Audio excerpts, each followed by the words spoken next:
The Nernst equation helps solve problems related to chemical equilibria in electrochemical reactions. These are the cell potentials. This is the standard state. N is moles of electrons. Q is the reaction quotient. It can help calculate equilibrium constants for these reactions. It probably is not so useful most of the time because equilibria are useful when there is a real noticeable part that does not go to products. With most of these oxidation reduction reactions, it pretty much goes to completion. Most of those equilibrium constants are going to be very large numbers. So it is like with strong acids, where they had very, very high dissociation constants where it wasn't even worth calculating. Often this will be the case with oxidation reduction reactions. Not always, but a large number of them will be. But it also has other uses which will probably be more useful in calculating what the cell potentials will be when something is not in the standard state. All of those reduction potentials that are listed on the different charts are assuming that they're in standard state. And standard state includes temperature and pressure, but also concentration, which will probably be the one that most people will be needing to figure out. What is the difference in cell potential when the concentration is changed? And the Nernst equation can do that by calculating this Q value. So that's all there is to it. Quite simple, nothing new. So for the rest of the time, I'm just going to be talking about where this equation comes from, because it's a bit interesting. It goes back to a lot of things learned in free energy, and it's interesting to see.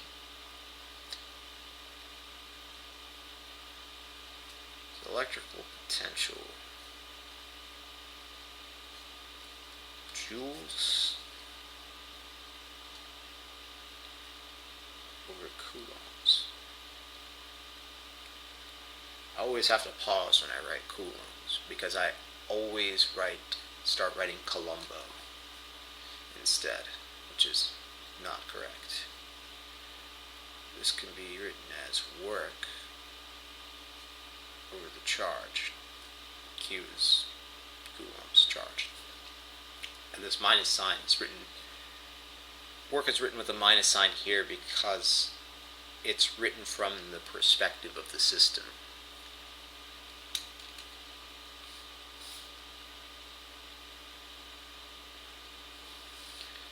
Rearrange this to isolate work. Now a couple of substitutions are going to be made. The first one, no, it's not 300, it's 96845, I believe.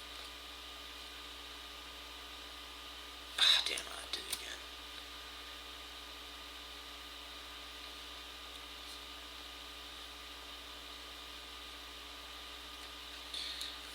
(96,845) coulombs per mole of electrons is equal to a Faraday.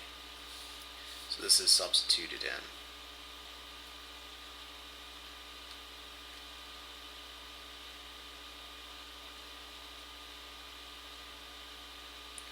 And then we'll substitute work with free energy, we're going to assume that this is a perfect system. So we know that there will be some heat loss in work.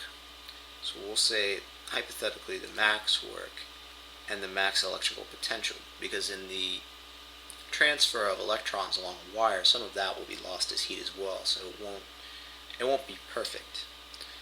But assuming it was, we'll write it out like this. I'll write the other one first.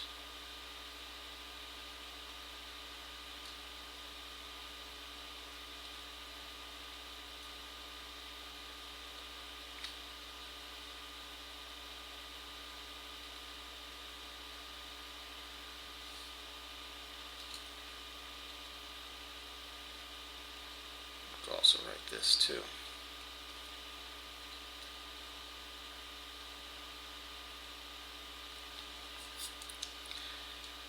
Now to bring up another old equation.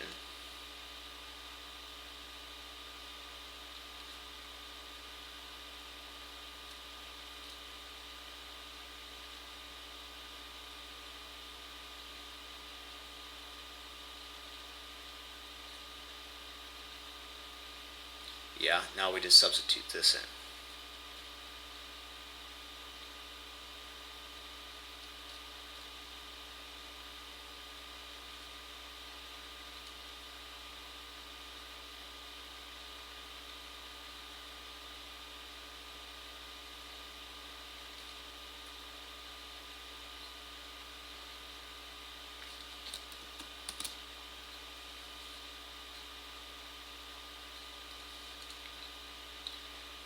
Divide.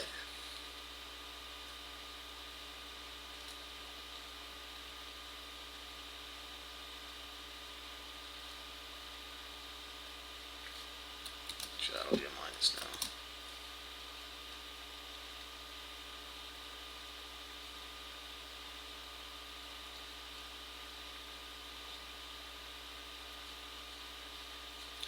And this is where it stops.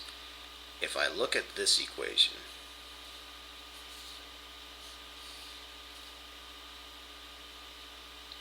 and this equation, they look very similar. And the only difference between this equation here, which is the Nernst equation, and this one here, is that all of these numbers or values, well, this is a constant, but these ones are just solved for the standard state. So we put in the standard state and it's rearranged to look like this. Because most of the time we're interested in the standard state.